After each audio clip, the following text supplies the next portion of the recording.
ఎప్పుడు వచ్చామన్నది కాదన్నయ్య. బుల్లెట్ దిగిందా లేదా?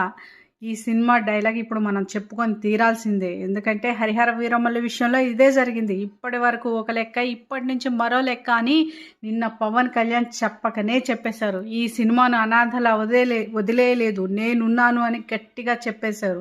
నిన్న ఉదయం మెగా ప్రెస్ మీట్, నిన్న సాయంత్రం ప్రీ రిలీజ్ ఈవెంట్తో సినిమా ప్రమోషన్స్ పీక్స్కి అనడంలో సందేహం లేదు. వాస్తవానికి సినిమా ప్రమోషన్స్ నిన్నటి వరకు చాలా డల్ ఉన్నాయి. ఎంత ఫ్యాన్స్ అంతా ఈ సినిమాను భుజాన వేసుకొని సోషల్ మీడియాలో హోరెత్తించినా కూడా ఏదో చిన్న లోటు, కనీసం పవన్ కళ్యాణ్ ఒక ట్వీట్ అయినా వేయలేదే అని అనిపించేది. అంతా ఒక్క రోజులో తారుమారైపోయింది. ఎక్కడైనా ఎప్పుడైనా ప్రస్తుతం హాట్ టాపిక్ ఏదైనా ఉంది అంటే అది 'హరిహర వీరమల్లు'. పవన్ ఎంట్రీతో ట్రోలర్స్‌కి సైతం తాళాలు పడిపోయాయి.